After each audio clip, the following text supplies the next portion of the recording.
વિદ્યાર્થી મિત્રો, જય શ્રી કૃષ્ણ. કેમ છો? મજામાં ને? તમે મજામાં હોય તો હું પણ એકદમ ટનાટન મજામાં છું. વિદ્યાર્થી મિત્રો, આજના લેક્ચર થી આપણે ભાગીદારના પ્રવેશના જે તમારે 8 માર્ક્સના મોટા દાખલાઓ પૂછાય છે એની શુભ શરૂઆત આજથી આપણે કરવાની છે.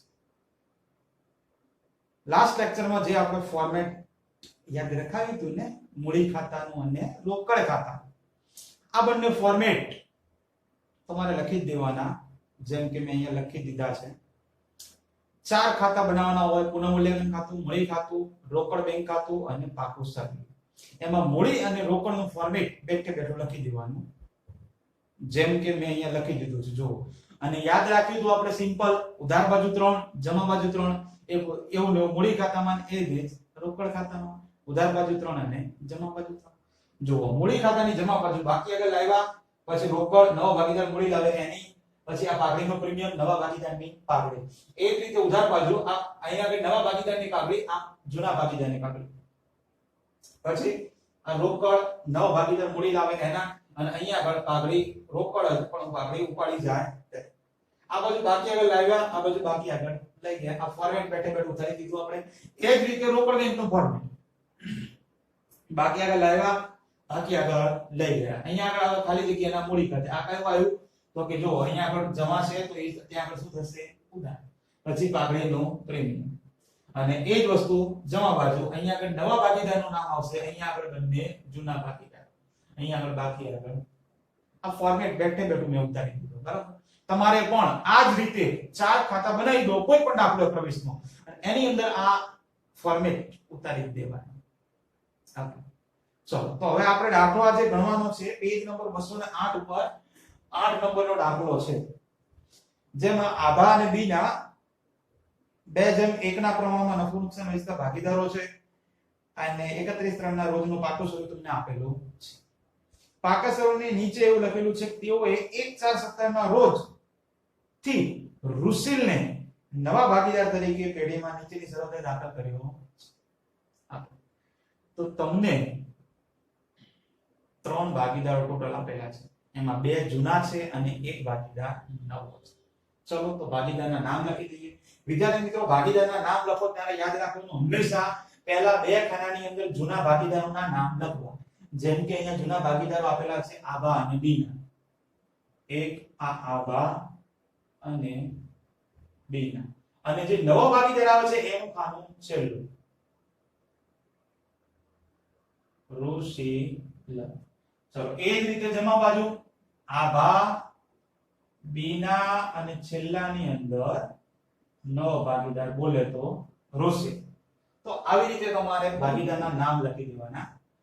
આ બાજુ આપણે ખાલી જગ્યા પૂરી કરી દઈએ. ચલો, આ બાજુ આવશે નવો ભાગીદાર બોલે તો રુશિલ, અને આ બાજુ જૂના ભાગીદારો એટલે કે આભા અને અહીંયા આગળ બી. કમ્પ્લીટ. તો ચલો, દાખલાની શુભ શરૂઆત કરી. દાખલાની શરૂઆત 4 બાકીઓથી કરવાની. તમને જે પાકું સર્વે આપ્યું છે ને, એ પાકા સર્વેમાંથી 4 બાકીઓ પહેલા લેવાની. કઈ કઈ બાકીઓ? સૌથી પહેલા મૂડી ખાતાની બાકી, એ મૂડી ખાતામાં લખી દેવાની. ચલો, તો પહેલું કામ લખી દઈએ. આભાની આપી છે મૂડી જુઓ 80000 અને બીનાની 60000. મૂડી ખાતાની જમા બાકી હોય તમે જાણો છો, તો અહીંયા આગળ આ આભાના 80000 રૂપિયા, આ બીનાના 60000 રૂપિયા, અને રુશિલમાં x. મૂડી ખાતાની બાકી. ત્યાર પછી નંબર 2 માં ચાલુ ખાતાની બાકી. પણ આ દાખલામાં તમને ક્યાંય ચાલુ ખાતું આપેલું છે? તો નંબર 3 રોકડ બેંકની ખાતી. રોકડ બેંકનું ખાતું છે આપણી પાસે? તો કે હા, તો એની બાકી આપી છે. જો રોકડ બેંકની બાકી મિલકત કહેવાય. મિલકત નાણા બાજુ આપેલી, હા લો છે, એટલે બીજું છે 2000 રૂપિયા આપેલી છે. તો મિલકત નાણા એટલે કે ઉધાર બાકી. તો ઉધાર બાકી અહીંયા આગળ આવે, આ ઉધાર બાજુ બાકી આગળ લાવ્યા. કેટલા આપ્યા છે? તો કે 2000 રૂપિયા. કેટલી બાકી થઈ? 3 બાકી. ત્યાર પછી નંબર 4, ચોથા નંબરમાં તમારે પાઘડીની બાકી લેવાની. કોની? પાઘડી. જેને આપણે જૂની પાઘડી કહીએ ને, પાકા સમયમાં જે પાઘડી આવે ને એને જૂની પાઘડી જ કહેવાય. તો ચેક કરો પાઘડી આપી છે પાકા સમયમાં. હા જો પહેલી છે બિલકન્યાણા બાજુ 18,000 રૂપિયા. આ કઈ છે? જૂની પાઘડી. અને જૂની પાઘડી છે ને એ તમારે ભાગીદારો વચ્ચે માંડી વાળવી પડે. ખબર છે ને? પહેલી જ આમનો હતી આપણી જૂની પાઘડી, જૂના ભાગીદારો, જૂનું પ્રમાણ. વિદ્યાર્થી મિત્રો એક વસ્તુ યાદ રાખજો, પાકા સમયમાં કોઈ પણ વસ્તુ આપેલી હોય તમારે વેચવાની હોય ને તો એ જૂના જ પ્રમાણમાં વેચવાની હોય. હવાલામાં જે પાઘડી આવશે એ તમારે ત્યાગમાં વેચાય, કારણ કે એને પાઘડીનું પ્રીમિયમ કહેવાય.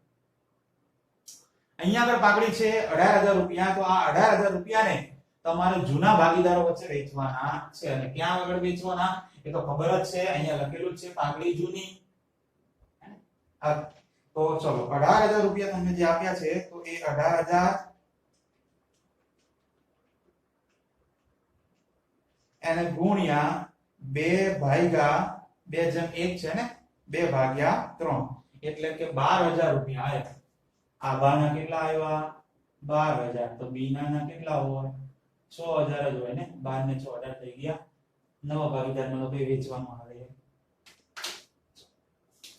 થઈ ગઈ 4 બાકીઓ. કોઈ પણ દાખલો પ્રવેશનો ગણો આ 4 બાકીઓ યાદ કરવાની. સૌથી પહેલા 4 ખાતા દોરવાના. 4 ખાતા દોરી ફોર્મેટ મૂકીને જ્યારે દાખલો શરૂઆત કરીએ એટલે 4 બાકીઓ લેવાની. 4 ખાતા 4 બાકીઓ. મૂડીની બાકી, ચાલુ ખાતાની બાકી, રોકડ બેંકની બાકી અને પાઘડીની બાકી. મૂકી દીધી. જે આપી હોય મૂકવાની બાકી. ત્યાર પછી હવાલામાં આવવાનું. હવાલામાંથી પહેલું જ કામ એક પ્રમાણ શોધવાનું. એક ત્યાગનું પ્રમાણ અથવા તો નવ પ્રમાણ. જનરલી તમારે ત્યાગનું પ્રમાણ જ શોધવાનું આવશે. ત્યાગનું પ્રમાણ શોધવાનું, પણ ત્યાગનું પ્રમાણ ક્યારે શોધવાનું? તો કે જ્યારે તમને નવું અને જૂનું પ્રમાણ આપેલું હોય ને તો શોધવાનું. જૂનું તો દરેક દાખલામાં હશે અને ના હોય તો તમને ખબર જ છે, સરકારી છે લઈએ જ છીએ આપણે. પણ નવું પ્રમાણ આપેલું હોવું જોઈએ. એટલે બે પ્રમાણ હોવા જોઈએ તો જ ત્યાગ મળે. કારણ કે ત્યાગનું સૂત્ર તમને આવડે જ છે ને. શું હતું? જૂનો ભાગ માઈનસ નવો ભાગ. તો જૂનો ભાગ એ જોઈએ અને નવો ભાગ પણ જોઈએ. તો એના માટે ચલો તો ચેક કરીએ આપણે. 4 બાકીઓ તો મૂકી દીધી. હવે હવાલામાં પહેલું જ કામ ચેક કરી લો. કોઈ નવું પ્રમાણ આપેલું છે કે નથી આપ્યું? તો કે હા, જુઓ છઠ્ઠો હવાલો છે કે ત્રણેય ભાગીદારોનું નવ નફા નુકસાનનું પ્રમાણ આપ્યું છે 2:1:2. નવ છે જ, વાંધો નહીં, આપણે મૂકી દઈએ સૂત્ર ત્યાગનું. તો વિદ્યાર્થી મિત્રો હવે ત્યાગ આપણે જે અગાઉના ચેપ્ટરમાં જે સરસ મજાનું પુસ્તક બનાવતા એવું પુસ્તક હવે અહીંયા આગળ બનાવવાની કોઈ જરૂર છે બરાબર, કારણ કે ડાયરેક્ટ જ તમે ગણી શકો. તો ત્યાગનું સૂત્ર અહીંયા લખી દઉં છું કે ત્યાગ જૂનો ભાગ માઈનસ નવો ભાગ. ચલો જૂનો ભાગ. હવે વિદ્યાર્થી મિત્રો આ યાદ રાખજો, ત્યાગ હંમેશા જૂના ભાગીદારોનો જ મળે. નવા ભાગીદારનો ત્યાગ ક્યારેય મળે નહીં. તો ત્યાગ આભાર અને બીના જૂનો ભાગ. જૂનો ભાગ એટલે જૂનું પ્રમાણ તમને આપ્યું છે 2:1. 2:1 એટલે કે 2/3 1/3 માઈનસ માઈનસ. નવો ભાગ. ચલો નવો ભાગ એટલે નવ પ્રમાણ. નવ પ્રમાણ કેટલું આપ્યું છે? 2:1:2. તો આપણે કોણ લેવાનું છે? પહેલા આભા અને બીના. પહેલા આભાની વાત કરીએ તો કેટલું કહેવાય? 2 અને ભાગ્યા ત્રણેયનું ટોટલ એટલે કે 5. 2/5. એ રીતે બીનાનો છે 1 તો 1/5. બસ તો સાદું રૂપ તો આવડે છે ને આપણને. ચોકડી ગુણાકાર જ કરવાનો, યાદ રાખવાનું. છેદમાં ગુણાકાર 3 × 5 એટલે કે 15. અહીંથી આમ ગુણાકાર 5 ગુણા 10. અહીંથી આમ ગુણાકાર 2 તરી 3 ગુણા લો ને 6 તો 4/15. ચલો અહીંયા આગળ 5 તરી 15 5 એકા 5 3 એકા 3. 5 માંથી 3 જાય તો 2 અને ભાગ્યા 15. ચલો પ્રમાણ કાઢો તો આનું. આના 4 અને આના 2 તો 4/2. 2 વડે ભાગ ચાલે છે. 4/2 કરો તો 2 અને 2/2 કરો તો 1. તો તમારું ત્યાગનું પ્રમાણ 2:1 આવ્યું કહેવાય. આવડે? સિમ્પલ છે. આ તો અગાઉના ચેપ્ટરમાં પણ આવી ગયું છે અને આગળ આપણે પ્રેક્ટિસ પણ કરી છે ટૂંકા દાખલાઓની, એટલે ખબર જ હોય. ચલો, હવાલામાંથી પહેલું જ કામ આપણે આ કરી દીધું. બસ, તો હવે સ્ટેપ બાય સ્ટેપ દરેક હવાલા જોતા જવાના, જેમ અસર આવતી હોય એમ આપતું જવાનું. ચલો તો કરીએ શરૂઆત. નંબર 1, રુશિલ મૂડી તરીકે રુશિલ 1 લાખ રૂપિયા મૂડી તરીકે અને 24000 રૂપિયા પાઘડી પેટે રોકડા લાવશે. તમારે છઠ્ઠા હવાલાની નીચે લખેલું છે કે જરૂરી આમનોંધ લખવાની છે, પુનઃ મૂલ્યાંકન, મૂડી ખાતું, રોકડ બેંક લખવા. કોઈને પૂછવાનું નહીં. આ ચેપ્ટરમાં છે ને આ 4 ખાતા તો હોય ને હોય જ. ઓકે, આજે 4 ખાતા છે. ખાલી આમનોંધ વધારાની હોઈ શકે છે, પણ આમનોંધ તો આપણે છેલ્લે લખીએ છીએ. એક દાખલો જોયો તો ને અગાઉ 2 લેક્ચર પહેલા. તો આમનોંધ હંમેશા છેલ્લે લખીશું આપણે. આમનોંધ લખીને પછી દાખલો નહીં ગણીએ. જો તમારે દુઃખી થવું હોય તો પહેલા આમનોંધ વાળી રીતે દાખલો ગણજો, મજા આવશે. અહીંયા અત્યારે મારીને આપણે ભણી લો. ચલો, હા, રુશિલ મૂડી તરીકે લાખ રૂપિયા લાવે છે. ચલો, પાઘડીને સાઈડમાં રાખીએ. અત્યારે ખાલી મૂડીના રૂપિયા રુશિલ લાવે છે. રૂપિયા ધંધામાં આવે છે. નિયમ તમે જાણો છો. લાખ રૂપિયા ધંધામાં આવે અને કોણ લાવે છે? આપનાર કોણ છે ધંધાને? રુશિલ.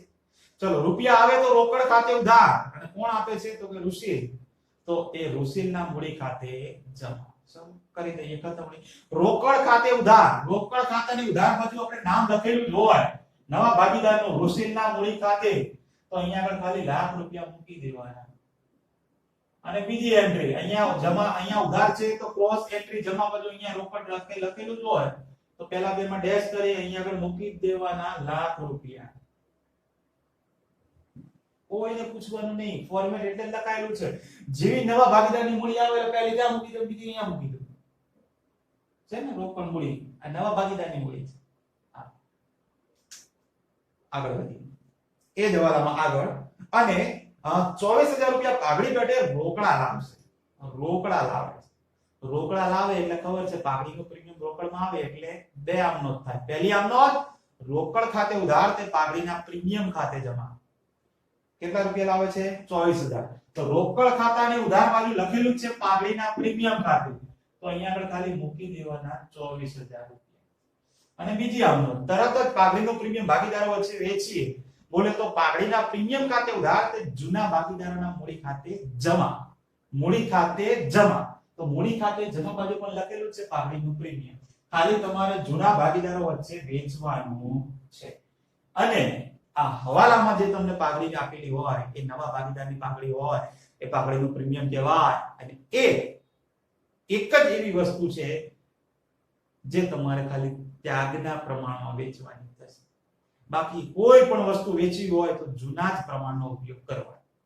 ખાલી પાઘડીનું પ્રીમિયમ, નવા ભાગીદારની પાઘડી જેને કહેવાય, એ વેચવા માટે જ ત્યાગનું પ્રમાણ બોલે તો 2:1 નો ઉપયોગ કરીશું. તો કરો ને 24000 ને 2:1 માં વેચો તો કેટલા રૂપિયા આવે? કેલ્સી નો સદુપયોગ કરવાનો. શું કરવાનો? ધ્યાન રાખજો. કેલ્સી માં લખવાના 24000 ગુણ્યા પ્રમાણ કયું છે? ત્યાગનું, જૂનું નહીં. 2:1 તો ગુણ્યા 2 ભાગ્યા 3 તો કેટલા આવ્યા? 16000 રૂપિયા. તો મૂકી દેવાના. ચલો, આ આભાના ખાનામાં 16000. હવે આ 16000 છે તો અહીંયા કેટલા આવે? 2:1 છે ને, તો 2 ના અડધા 1 તો 16 ના અડધા 8000. ફિનિશ. આગળ વધીએ. 2 નંબર. જમીન મકાનની કિંમત 17000 થી વધારવી. ચલો, જમીન મકાન તમને 72000 રૂપિયા આપેલા છે. જમીન મકાન 72000 રૂપિયા છે તો વાંધો નહીં ને. જમીન મકાન મિલકત કહેવાય તો ખબર જ છે. તો મિલકત નાના બાજુ જમીન મકાન આ 72000 રૂપિયાની આપેલી છે. આ 72000 માં શું કરવાનું છે? 17000 રૂપિયાનો વધારો કરવાનો છે. તો કરી દઈએ ને વધારો. તો પ્લસ વધારો કેટલા રૂપિયાનો? તો કે 17000 રૂપિયા. ચલો, 17000 પ્લસ કરો તો ₹89,000 બીજી એન્ટ્રી. હવે બીજી એન્ટ્રી માટે આપણે કીધું હતું તમારે ફોર્મેટ યાદ રાખવું હોય પુનઃ મૂલ્યાંકનનું તો ફોર્મેટ યાદ રાખો તો એ વાંધો નથી. અને ગુજરાતીમાં ડાબી અને જમણી કઈ આપણે યાદ રખાયું ખબર છે ને, વાંધો નહીં, યાદ અપાવી દીધું. ચલો પહેલો દાખલો છે, શાંતિથી ગણવાનો. આ ડાબી બાજુ, આ જમણી બાજુ. પુનઃ મૂલ્યાંકનની આ ડાબી બાજુ કહેવાય, આ શું કહેવાય? જમણી.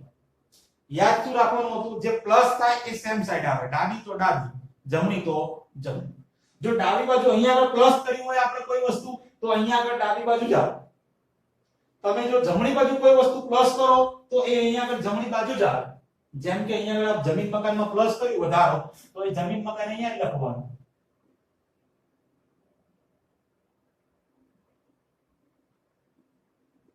કેટલા રૂપિયા પ્લસ કર્યું છે? 17,000 રૂપિયા.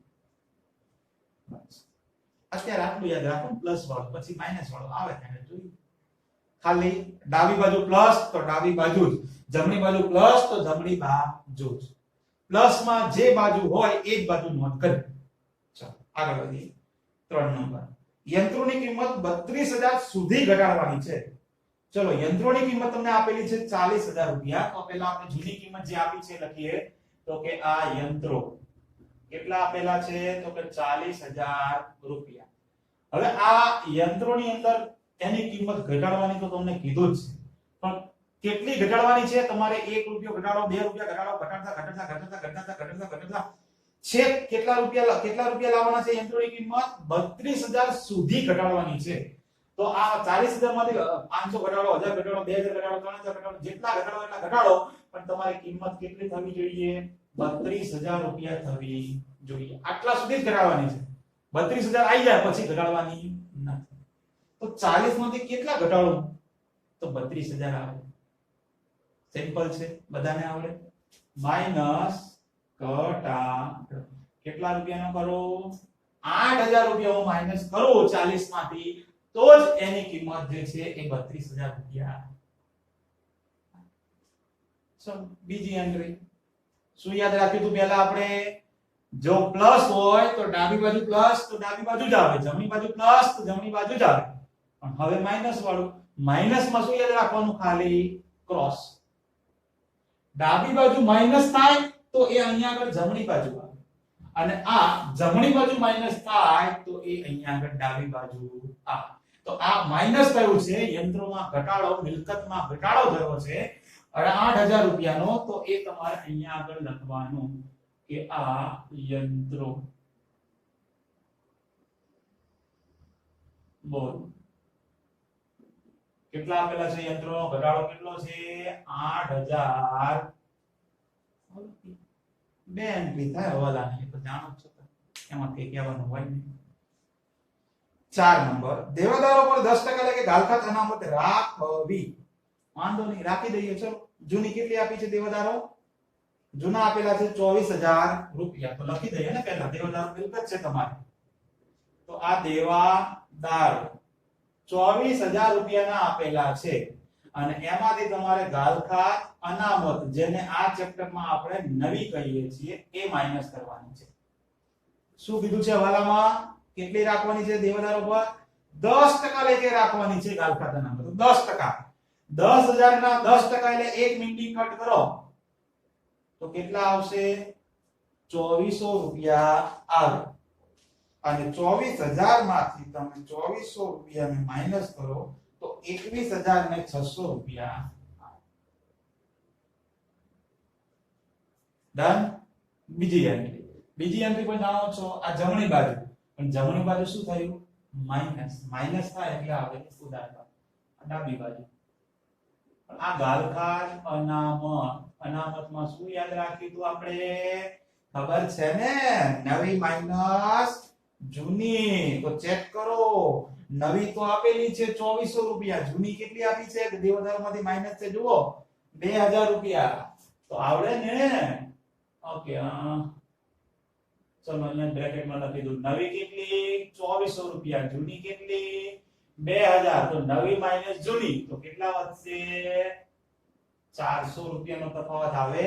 તો એ 400 રૂપિયાનો જ્યારે તફાવત આવે તો એને બહાર મૂકવાનો. અને હા વિદ્યાર્થી, બીજી એક વસ્તુ આવું તમારે 11મા ધોરણમાં પણ આવ્યું હતું કે જ્યારે તમે અહીંયા કોઈ બાદબાકી કરતા હોય જવાબ માઈનસમાં આવે, આપણે અહીંયા નવી માઈનસ જૂની કરીએ ને જવાબ માઈનસમાં આવ્યો હોત તો શું કરીએ? તો પછી માની લો કે 400 રૂપિયા માઈનસ આવ્યા હોત તો એ 400 રૂપિયા અહીંયા લખાય નહીં, એ 400 રૂપિયા અહીંયા બ્રેકેટમાં મૂકી દેવાય, અહીંયા અંદરની સાઈડ અંદર લખવાના, બહાર લખવાના નહીં. હા, અને જે માઈનસ આવ્યા હોય ત્યારે તમારે ક્રોસ એન્ટ્રી, ઉધાર બાજુ માઈનસ આવ્યા હોય તો અહીંયા આગળ તમારે લખવું પડે ગાલખાત અનામત 400 રૂપિયા માઈનસ આવે. અને જો ડાયરેક્ટ ખબર પડી જતી હોય કે નવી માઈનસ જૂની કરતા જવાબ માઈનસ આવે છે તો ડાયરેક્ટ અહીંયા ન દર્શાવ્યું હોય એક જ એન્ટ્રી તમે અહીંયા આગળ આપો ને તો પણ ચાલે. તો આ બાજુ શું આવે ખબર? જૂની માઈનસ નવી, બીજું કઈ. આ બાજુ ઉધાર બાજુ નવી માઈનસ જૂની, અહીંયા આગળ જૂની માઈનસ, એમ પણ કરી શકો છો. પણ એવું તો ક્યારેક આવે એકાદ દાખલામાં, બાકી તો નવી માઈનસ જૂની જ આવે. એટલે કે તમારે તો ઉધાર બાજુ યાદ રાખો, ખાલી માઈનસ આવે તો જમા બાજુ મૂકી દેવાની, બસ. એમાં શું છે? સિમ્પલ. 5 નંબર, નહીં ચૂકવેલ વીજળી બિલ માટે અગર 1100 રૂપિયાની જોગવાઈ કરવી. નહીં ચૂકવેલ મતલબ કે ચૂકવવાનું બાકી. ચૂકવવાનું બાકી એટલે ધંધાનું દેવું.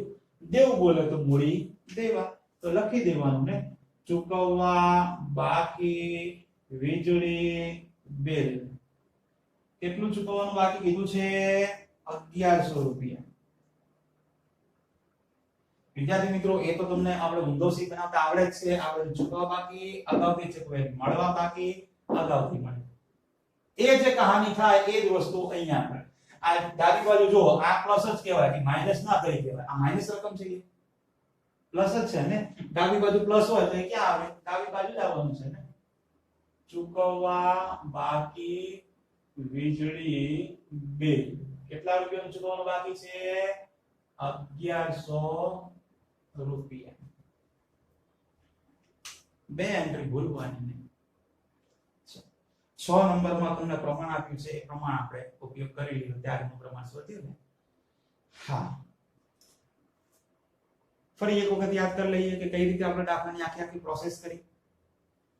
સૌથી પહેલા જ 4 ખાતા દોરવાના, જે આપણે દોરેલા છે, ફોર્મેટ લખી દેવાનું. આ પહેલું કામ. દાખલાની શરૂઆત કરીએ ત્યારે 4 બાકીઓ લખવાની. મૂડી ખાતાની બાકી, ચાલુ ખાતા હોય તો ચાલુ ખાતાની બાકી, રોકડ બેંકની બાકી અને પાગડીની બાકી. ફિનિશ.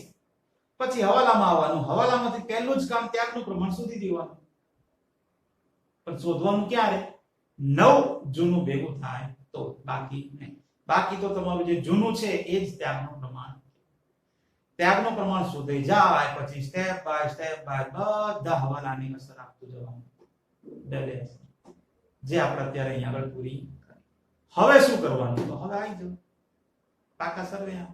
તમને જે પણ જૂની કિંમતો આપી છે એ બધી કિંમતો જ્યાં આવતી હોય ત્યાં આગળ મૂકવાની. અને જો કોઈ અનામત હોય, એકત્રિત નફો નુકસાન આપેલું હોય તો એને ભાગીદારો વચ્ચે વેચવું પડે તો આપણે વેચી દેવાનું. હવે વેચવા માટે શું યાદ રાખવાનું?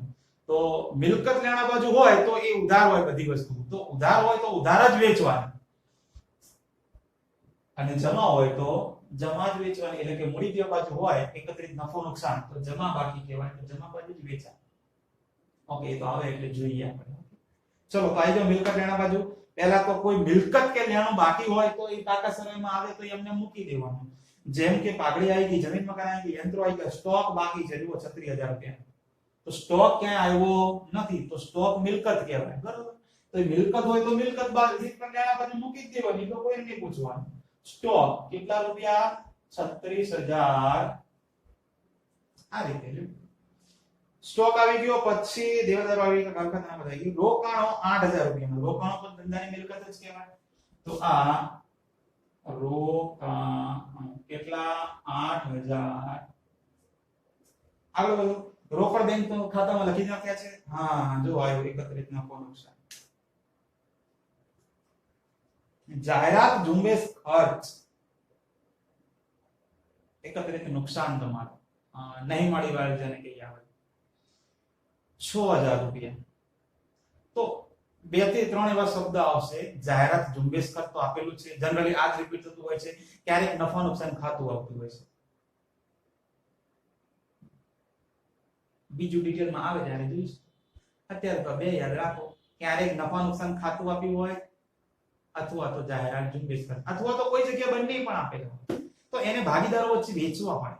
કઈ બાજુ વેચવાના? મિલકત નાણાં મકબલ કે ઉધાર બાકીઓ કહેવાય બધી. તો ઉધાર બાકીઓ આવી રીતે કોઈ હોય એટલે કે તમારે ભાગીદારોના મૂડી ખાતામાં ઉધાર બાજુ જ વેચવાનું, ઉધાર બાજુ જ. તો અહીંયા આગળ લખી દેવાનું શું આપેલું છે? જાહેરાત ઝુંબેશ ખર્ચ. અને જાહેરાત ઝુંબેશ ખર્ચ ઓકે, કોઈ પણ વસ્તુ વેચવાની હોય એટલે જૂના ભાગીદારોનું જૂનું જ પ્રમાણ, બરોબર? આ યાદ રાખજો. ખાલી અહીંયા આગળ પાઘડીનું પ્રીમિયમ માટે ત્યાગનું પ્રમાણ આવે અને ત્યારે જ વચ્ચે નવો ભાગીદાર આવે, બાકી વેચવા માટે તો જૂના જ હોય એમાં પણ. તો તમને જે આપેલા છે જાહેરાત ઝુંબેશ ખર્ચ 6000 રૂપિયા, એ 6000 રૂપિયાને જૂના પ્રમાણ બોલે તો 2:1 માં વેચો. 2:1, 2 ના અડધા 1 તો 4 ના અડધા 2 એટલે કે 4000 અને 2000 રૂપિયા કરી જોજો છે. 2:1 છે ને જૂનું પ્રમાણ, ત્યાગનું પ્રમાણ જો કે એક છે ને, પણ વેચવાના જૂના પ્રમાણમાં. પાકા સરવાળાની કોઈ પણ વસ્તુ વેચવી હોય ને એ બધી જૂના જ પ્રમાણમાં વેચવાની, કારણ કે એ બધી વસ્તુ જૂની બાકીઓ છે એના માટે. ઓકે, ચલો આગળ વધીએ. મૂડી ખાતા ઓકે, મૂડી દેવા બાજુ આવો, આ બાજુ એ બાજુ બધું પતી ગયું. તો મૂડી દેવા બાજુ પહેલા મૂડી આવી ગઈ છે, પછી સામાન્ય અનામત ભાગીદારો વચ્ચે વેચાય, કારીગર વળતર અનામત વેચાય, રોકાણ અનામત પણ વેચાય. ત્રણે ત્રણ વસ્તુ વેચાય. કઈ વસ્તુ ન વેચાય? તો કે જે દેવું હોય ને એ નહીં વેચવાનું, જેમ કે લેણદારો છે, દેવી ઊંડી છે, આ બધું ન વેચાય કારણ કે દેવું છે. એ સિવાય અગત્યની 4 વસ્તુ તમારે યાદ રાખવાની કે જે ભાગીદારો વચ્ચે ક્યારે વેચાતી નથી. લખવી હોય તો લખતા રહેજો, પછી કહેતા નહીં મને ભૂલી જાવ.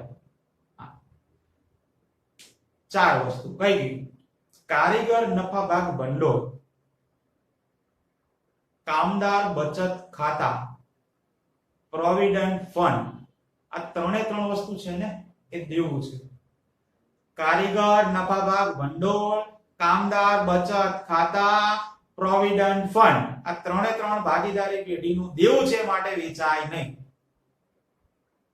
અને ચોથું ગાલખાત અનામત, એ ધંધાની જોગવાઈ છે એના માટે ન વેચાય. બાકી અનામત અને ભંડોળ જે આપેલા હોય બધા તમારે વેચવાના. જેમ કે અહીંયા આગળ જે 3 આપેલા છે, ત્રણે ત્રણ અનામત છે, તો એ ત્રણે ત્રણ ભાગીદારો વચ્ચે વેચવાના. કારીગર વળતર અનામત છો, કારીગર નફા ભાગ ભંડોળ ના વેચાય, એ દેવું કહેવાય. હવે કારીગર ને કામદાર એવું બધું એક જ વસ્તુ છે, એટલે કામદારની જગ્યાએ કારીગર આવે, કર્મચારી આવે, એટલે તમને ખબર તો પડે ને આ બધી વસ્તુ એક જ કહેવાય. તો અહીંયા આગળ હવે મૂડી દેવા બાજુ છે. મૂડી દેવા બાજુ બધી કઈ બાકીઓ હોય? જમા બાકીઓ હોય ને, તો જમા બાકીઓ મતલબ કે આપણે જમા બાજુ જ વેચવાય. તો પહેલા તો હું લખી દઉં ત્રણે ત્રણ: સામાન્ય અનામત, કારીગર વળતર અનામત અને રોકાણ અનામત. સામાન્ય અનામત, કારીગર વળતર અનામત, રોકાણ અનામત. વેચવાનું જૂના ભાગીદારો, જૂનું જ પ્રમાણ, નવામાં 2001 નું પ્રમાણ છે. પહેલા છે 18000 ને વેચો. 18000 2:1, 2 ના અડધા 1 તો 12 ના અડધા 6 એટલે 12000 અને 6000. 12 ને 6 18 થઈ ગયા ને, 12 ના અડધા 6 આગળ કમ્પ્લીટ. પછી કારીગર વળતર અનામત એ 4500 રૂપિયા છે. 4500 રૂપિયા 2001 માં વેચો તો 3000 ના અડધા એટલે કે 1500. 3000 વત્તા 1500 એટલે 4500. પછી રોકાણ અનામત એ છે 1500. રોકાણ અનામત 1500. ઓકે, એ તો એકદમ ચાલુ છે. 2001 એટલે કે 1000 અને 500. 1000 ને 500, 1000 ના અડધા 500, બે નો સરવાળો 1500. ચલો, વેચી દીધું ત્રણે ત્રણ, ડન. ત્યાર પછી લેણદારો અને દેવી ઊંડી એ તમારે બાકી છે તો મૂકી દેવાનું, કારણ કે દેવું છે, દેવું વેચવાનું હોય નહીં. તો આ લેણદારો અને દેવી ઊંડી, ચલો લેણદારો કેટલાના આપેલા છે 28,000 અને દેવી હુંડી 12,000 રૂપિયાની. તો 28,000 અને 12,000 કે બાકી નથી બાકી ને. ફરી એક વખત યાદ કરી લઈએ. સૌથી પહેલા ચાર ખાતા દોરી ફોર્મેટ લખી નાખો. દાખલાની શરૂઆત કરો એટલે ચાર બાકીઓનો ઉપયોગ કરવાનો. સૌથી પહેલા મૂડી ખાતાની બાકી, ચાલુ ખાતાની બાકી, રોકડ બેંકની બાકી અને પાઘડીની બાકી. બાકી પૂરું. ત્યાર પછી હવાલામાંથી પહેલું જ કામ ત્યાગનું પ્રમાણ શોધો. પણ શોધવાનું ક્યારે? નવું અને જૂનું ભેગું થાય ત્યારે. બાકી તો જૂનું છે એ જ તમારો ત્યાગ કહેવાય. ત્યાગનું પ્રમાણ શોધી જાય ત્યાર પછી સ્ટેપ બાય સ્ટેપ બધા જ હવાલા સોલ્વ કરી દેવાના. હવાલા સોલ્વ થઈ જાય પછી મિલકત લેણા બાજુ અને મૂડી દેવા બાજુ જે એન્ટ્રી બાકી હોય, જો મિલકતો હોય અને લેણું હોય તો એને મિલકત લેણા બાજુ મૂકી દો. એકત્રિત નુકસાન આપેલું હોય તો ઉધાર બાજુ ભાગીદાર વચ્ચે વેચો. જાહેરાત ઝુંબેશ ને એવું હોય ને એ.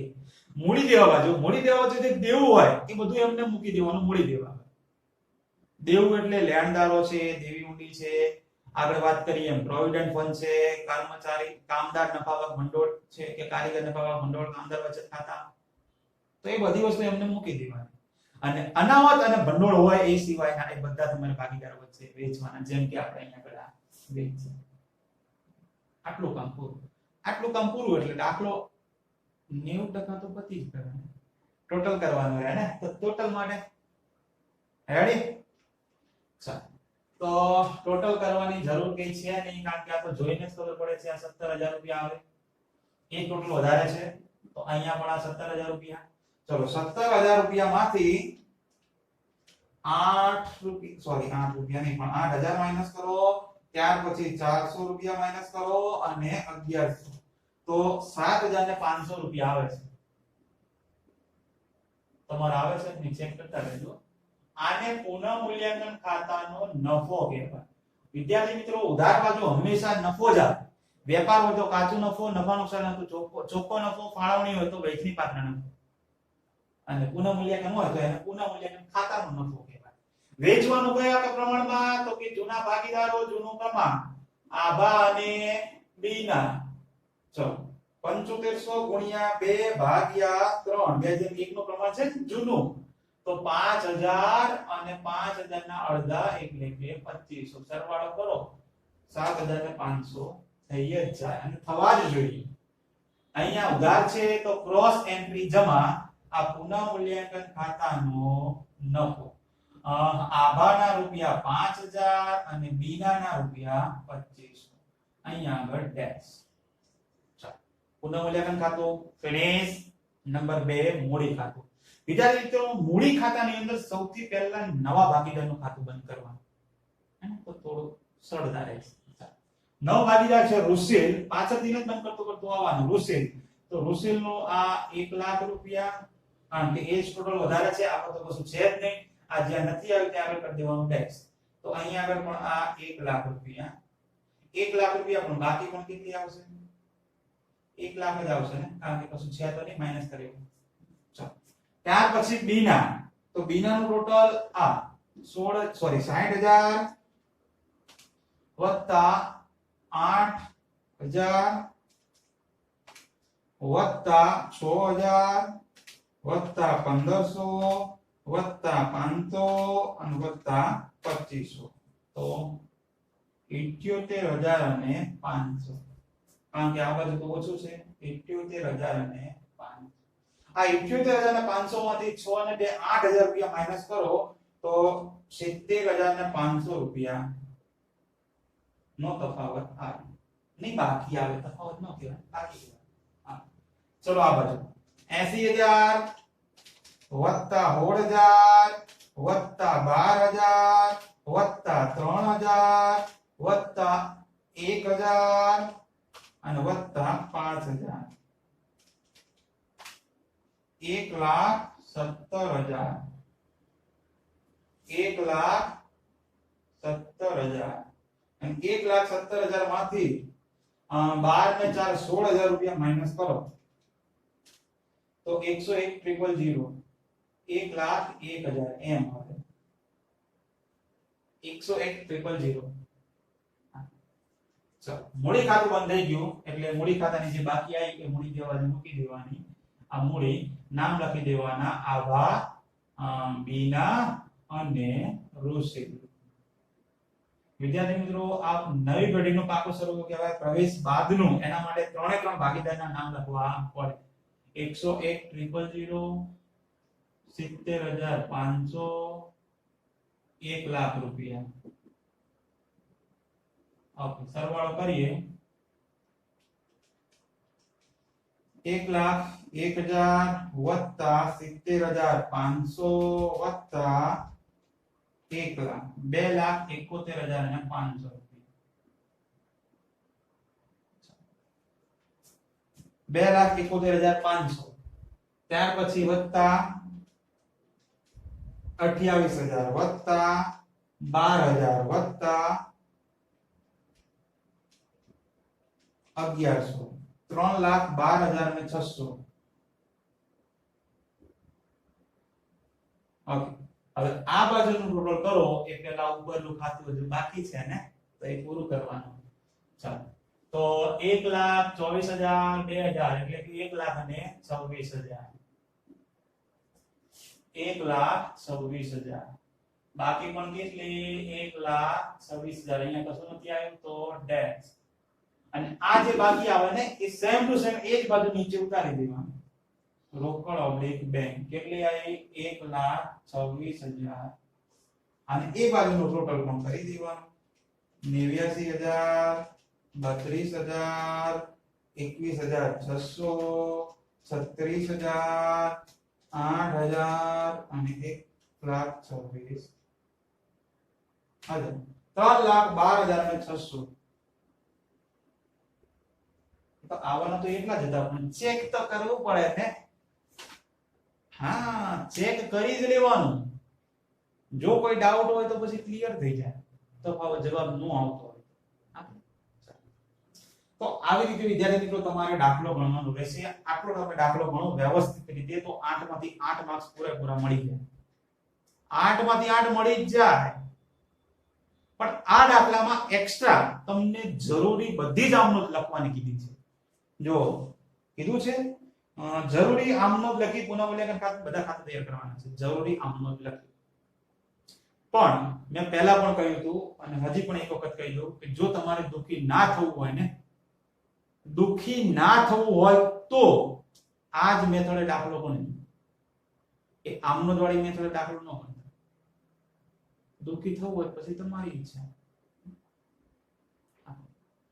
તમારે આમનોંધ લખવાની. આમનોંધ લખીને વળી પાછી દરેકની તમે ખતવણી કરો એટલે અહીંયા પાછું ખતવણીમાં પાછું જેને પ્રોબ્લેમ થતો હોય એને પાછું પોતાની એની જગ્યાએ આટલું ખાલી ફોર્મેટ યાદ રાખી દો ને મૂડીનું રોકડ.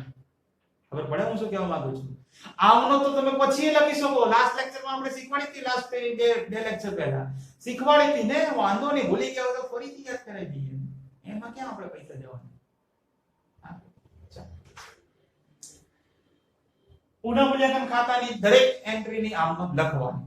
ચાલો શરૂઆત કરીએ. આમનોંધ લખતો નથી બોલું છું. લખવાની તમારી.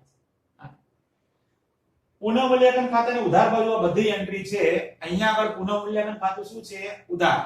તો જો મારે યંત્રોની આમનોંધ લખવી હોય તો શું કરીશ? પુનઃમૂલ્યાંકન ખાતે ઉધાર તે યંત્રો ખાતે જમા. કેટલા? 8,000 રૂપિયા. પુનઃમૂલ્યાંકન ખાતે ઉધાર તે યંત્રો ખાતે જમા 8,000 રૂપિયા. આપણે ગાલખાત અનામતની આમનોંધ લખવી છે તો પુનઃમૂલ્યાંકન ખાતે ઉધાર તે ગાલખાત અનામત ખાતે જમા 400 રૂપિયા.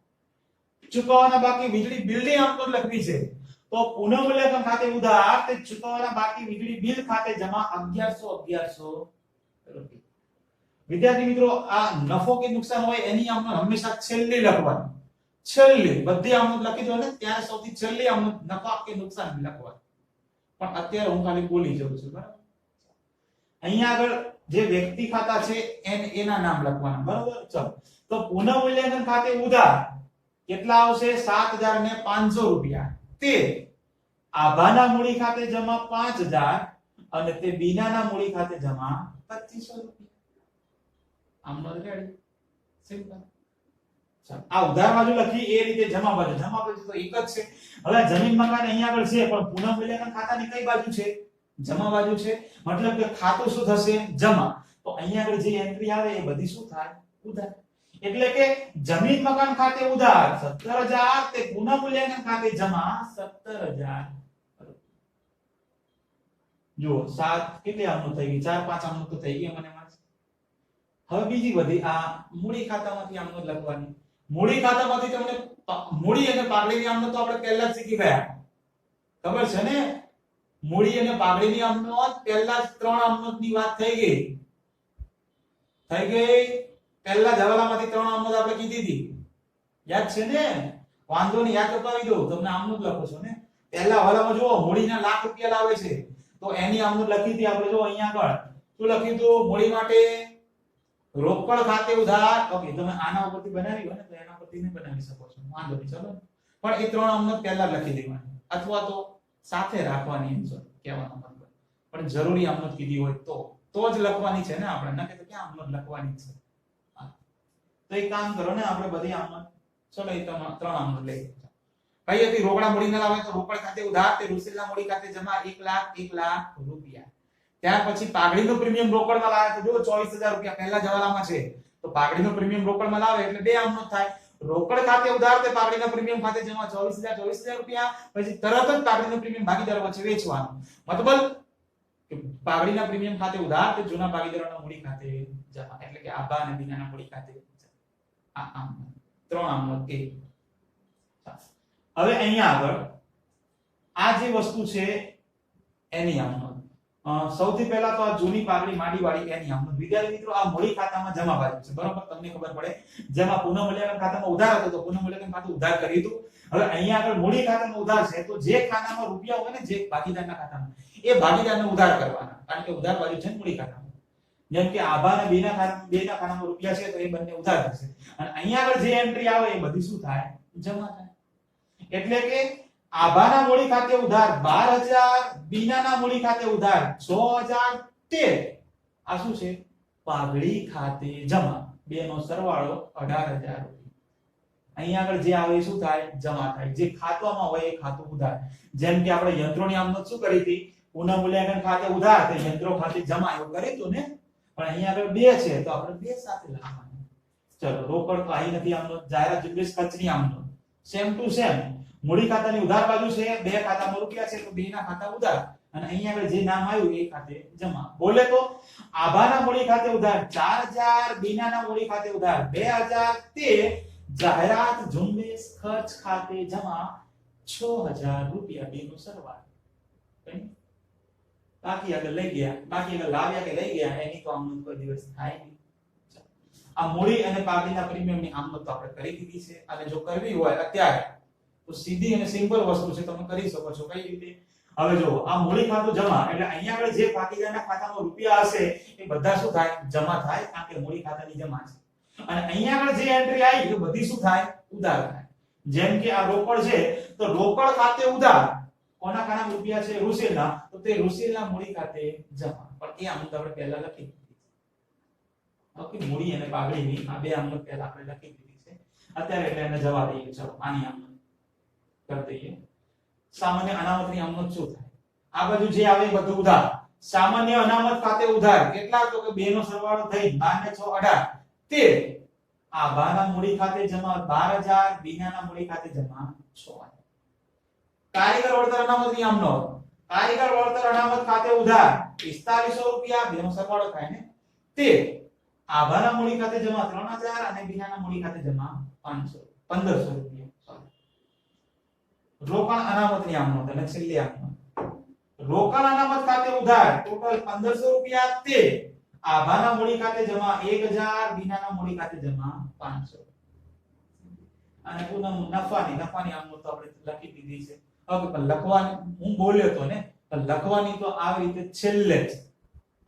છેલ્લી આમનો જ આ પુનઃ મૂલ્યાંકનની હોવી જોઈએ. એટલે કે આ પુનઃ મૂલ્યાંકન ખાતે ઉધાર તે આભાના મૂડી ખાતે 5000, બીનાના મૂડી ખાતે 2500. બેનો સરવાળો 75. આવી રીતે આમનો લખીએ ને ત્યારે આપણો દાખલો પૂરો થાય. બહુ સરસ દાખલો છે વિદ્યાર્થી મિત્રો, પણ આ પહેલો દાખલો હતો ને એના માટે આપણે ડિટેલમાં અભ્યાસ કર્યો છે. પછી તો તમને ફોર્મેટ આવડતું હશે એટલે ફટાફટ તમે દાખલો ગણી શકશો. હા, આમનું વાળી મેથડ ગણજો અને આપણી મેથડ ગણજો. ડિફરન્સ તમને તરત જ ખબર, તમને માર્ક આવવું નહીં પડે, તમને જ ખબર પડી જશે કે કયા દાખલા ગણવામાં મજા આવે છે. ઓકે, તો આ દાખલો ખબર જ છે તમને કેટલી વખત ગણવાનો છે, મારે કઈ કહેવાનું હોય જ નહીં. 2 થી 3 વખત લખી જ દેવાનો ઓછામાં ઓછો તો. અને આ દાખલાની લિંક તમને નીચે ડિસ્ક્રિપ્શનમાં આપેલી હશે, એ મળી જશે. બરોબર, દરેક દાખલામાં યાદ રાખજો, દરેક દાખલામાં અહીંયા જે દાખલો થશે એની લિંક નીચે ડિસ્ક્રિપ્શનમાં આપેલી જશે. એ લિંક દ્વારા તમે પીડીએફ ફાઇલ ડાઉનલોડ કરી શકો છો. આપણે તો મળીએ નેક્સ્ટ લેક્ચરમાં. ત્યાં સુધી બધાને જય Shri Krishna, Tata, bye bye, C you.